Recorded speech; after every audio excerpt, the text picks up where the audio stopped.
Ladies and gentlemen, I am joined by one of TIFF's rising stars, Phillip Forrest Lewitski. How are you today? I'm good. I'm good. Thanks for having me, Keith. Absolutely. Thanks for taking the time. I want to talk to you about your experience in this fantastic new film that had its premiere here at TIFF, Wildhood.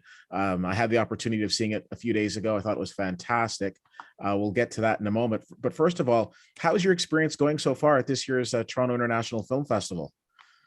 It's been a whirlwind. I've never attended TIFF before, so I didn't really know what to expect coming into it. I also knew that things were going to be a little different because of COVID protocols and things like that. But for the most part, they've been handling it really well. People are just social distancing and showing proof of vaccination or a PCR test. And things are moving along. Theaters are at half capacity right now, but it's good just to get any sort of feedback from the audience when you're sitting and watching your movie for the first time. I know when Wildhood premiered here, that was actually my first time seeing the movie at all. So it was really nice to have that audience, those reactions that you're seeing for the first time and also reacting for the first time with the audience. It's just there's nothing like a live screening in a theater. So I was just so happy that we were able to do that. No, absolutely. I couldn't agree more. And if this being your first TIFF experience, one recommendation I would make to you is try to go and see one of the Midnight Madness movies at midnight. There's nothing like it. It's absolutely ridiculous. The crowd is just electric. So Okay, will do. all right. So I want to rewind. I want to start off with you getting into acting. Talk to me. How did that come about? What sparked a passion for you to get into acting, and how did you find your way onto the screen? Well, so I was homeschooled most of my life, and so as an extracurricular activity, my mother chose theater for me. I was put into this little production, um, and just by chance, I was given the lead role just because of how I looked. I was the right age and things like that, not by talent or experience or anything like that. And so I just remember the parents all came to see the the showing once we had prepared it for months on end. And I stood up on that stage and completely blanked. I forgot Oh, every single line. I freaked out.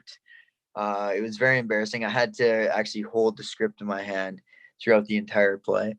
And so from that moment on, I just remember thinking to myself, I'm going to become the best that I can possibly become at this, the best version of myself at this. And yeah, the rest is kind of history.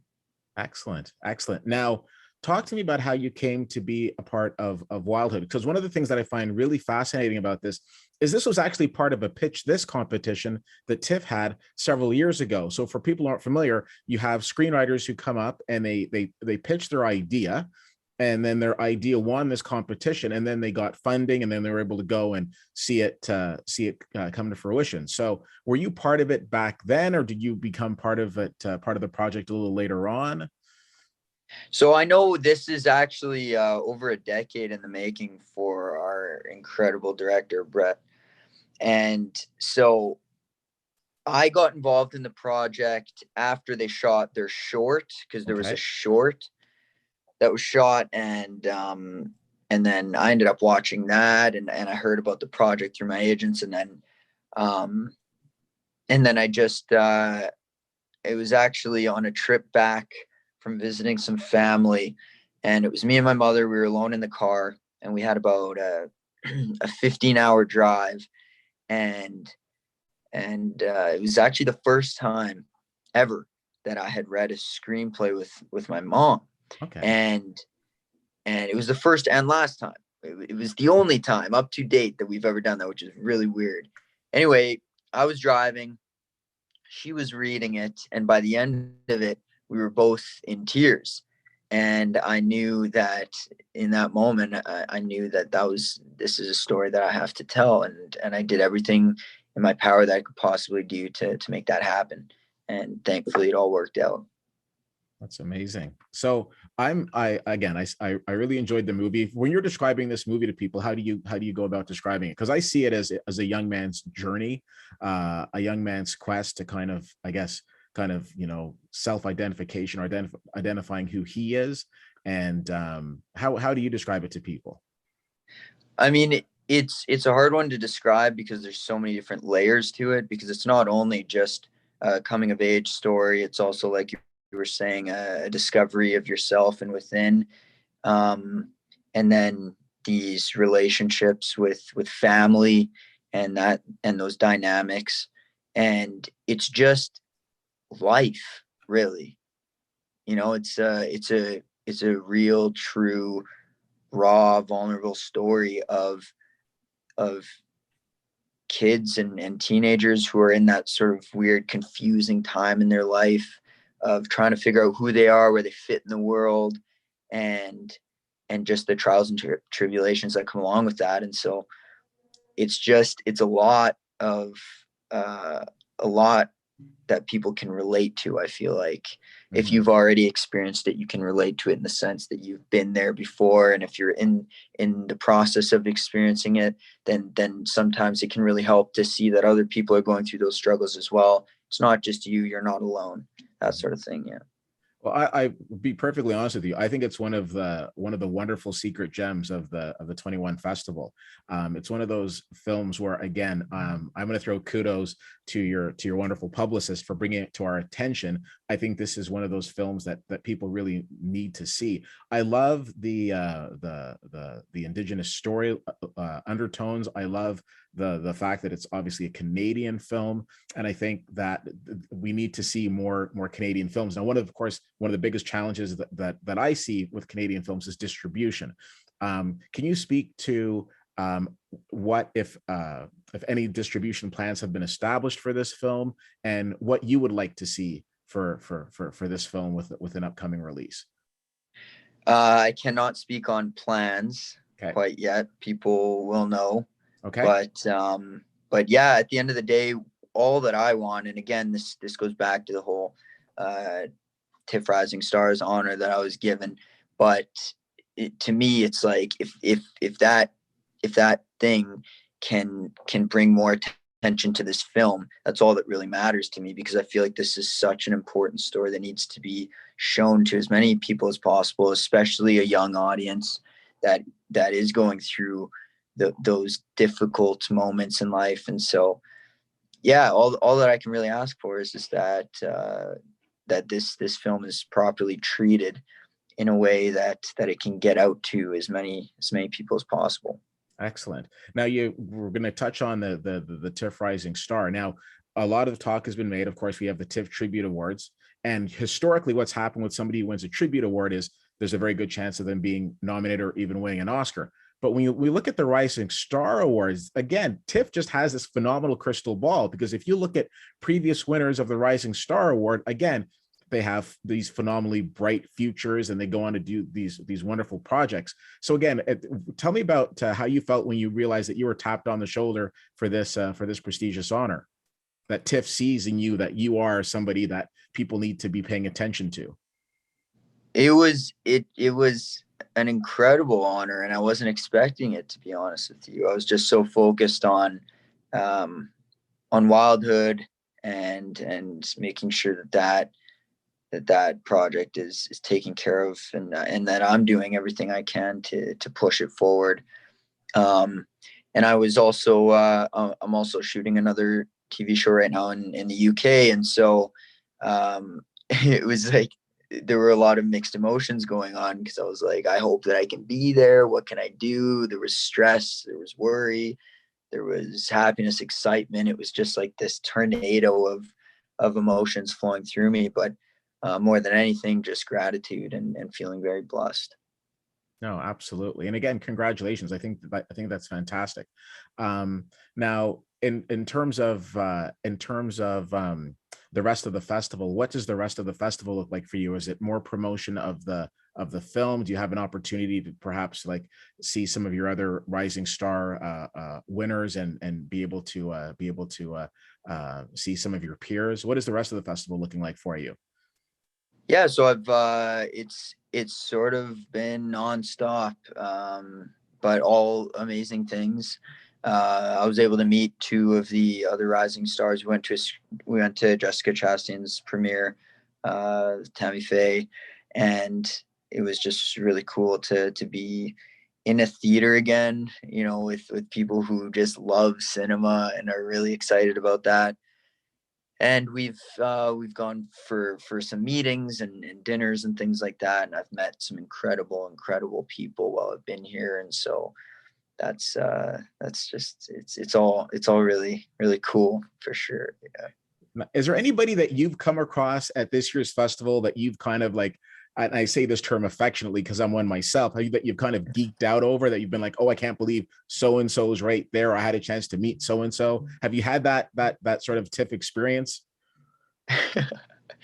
You know, I get excited to see anybody. Like, it doesn't really matter what their status is in Mhm. Hollywood or anything like that. Like, it's just like anybody who's excited and passionate and just has a genuine love for this industry and storytelling. I geek out on. Nice. Nice. I love that. I love that. Well, listen, I do wish you all the best with the film. Again, I think it's a film that people need to see. I think you're acting in it is absolutely brilliant. And I couldn't agree more with Tiff in terms of like your future being very bright and wanting to Yeah. kind of keep an eye on what you have coming up. So, but before we go, I want to take you through something I do with all of my wonderful guests, which is a little thing I like to call rapid fire. Now, have I told you about any of these questions before we came on? We hit record. No, I'm a little nervous now. No need to be nervous. I just want you to think of the first thing that comes to your mind. There is no wrong answer. The first question that I always ask people is, what is your favorite movie of all time? And now I understand that's a rolling thing. So if you want to give me a couple, that's fine. You can't cheat and name one that you're in. So one, Reservoir Dogs. Reservoir Dogs. Okay, solid, solid. Now I know that you have, if I'm not mistaken, 7 brothers and sisters. Is that correct? That is correct. Okay, what I'd like you to do is put them in order from your most favorite to your least favorite. No, I'm totally kidding. I don't want you to do that. I will say I love the Absolutely fact not. I will say that I love the fact that you're from a big family. I have one sibling myself, but my father, one of 9 children, my mother, one of 8. So God bless your family. Who would be your dream director and dream actor? And I'm saying actor, actress, actor to work Yeah, with. yeah. Yeah. Oh, oh, I think that Taika Waititi is an absolute genius. Yeah. Yeah, yeah. I would love to collaborate with him for sure. Excellent. And uh, Michael Shannon. Okay. Yeah. Excellent. I really like Michael Shannon. He was in a film at TIFF a few years ago. I mean, he's been in tons of films, but one in particular that I really like, Nocturnal Animals, that I thought was fantastic. So Yeah. excellent, solid choice. Yeah. Tell me something random about you that somebody that most of your following might not know. A fun little fact about yourself. Well, I don't think a lot of people know this about me actually, so I could say it on here, but Yeah. I don't have a sense of smell. Really? Yeah. Yeah. Okay. I lost it when I was 12 in a or 12, 13 in a maybe older actually. My mother thinks I was older. I can't remember. It's all blur. Okay. But in a diving board accident. Oh. And I woke up and I messed some things up. Okay. Wow. Yeah. All right. Kind of took us into a different place, but I will tell you, you know what though? Hey, here's the thing. Listen, It's all good. You got the sight, you got the hearing, you know. Yeah, no, I don't have a strong sense of smell myself. Sometimes people are like, Keith, can't you smell that? I'm like, no, I can't, but that's just me. All right. no. I'm totally fine. Like I'm actually very grateful because I could be paralyzed right now from the accident. So I am just dandy. Okay. Now, my last question for you is, being here in Ottawa, writing for the wonderful publication that is Ottawa Life magazine. There's an emerging film community here. A lot of people, aspiring actors, directors, what have you. What sort of advice do you want to give to people who are right now hustling and trying to get their career going and trying to make it? What sort of advice do you have for somebody who is now, the rising star, somebody who was kind of like on that upward trajectory, as you kind of like reach your hand up and help other people along the way? What's the advice that you want to give to others? Yeah, I mean, the whole rising stars thing, I mean, like, I don't that doesn't automatically give me some sort of wisdom yeah, but I can speak on my own experience Yeah. for Yeah. actors. Yeah. Yeah, I just feel like the way that I was able to navigate this industry up until this point has just been always about checking in with myself, always, and the things that don't feel right for me, just trust that, even if it doesn't make sense intellectually, just intuitively, you have to trust that, because the thing is coming, and you just have to keep going. And if you're in this industry at all, if you're crazy enough to even pursue this industry, then there's a reason for that, and you have to trust that, and your time will come, and the stories that you're meant to tell will come across your desk, and you'll be able to tell them. And it's only the people who give up and don't follow through with it, who to me, that's the scariest position to be in, because you just never know what you never did. No. No, good advice. Good advice. And listen, I honestly feel you need to put it on your business card. TIFF Rising Star. People need to know who they're dealing with. Oh, come on. Listen, I'm as somebody who's just met you, I'm already proud of you. I'm exceptionally proud of your work in this film. It is very good. I think we're going to be hearing a lot from you, and I don't think we've heard. I think we're going to be hearing a lot about your performance in this picture. I'm just saying, I have a keen sense for these things, my friend, and so clear off some space on the mantle. Thank you. Thank you so much for your time today. I really appreciate it. Again, the movie is Wildhood. Phillip Lewitski, I really appreciate the time today. I wish you all the best, and hopefully our paths will cross again. You take care, okay? I'm sure they will. Thank you so much, Keith.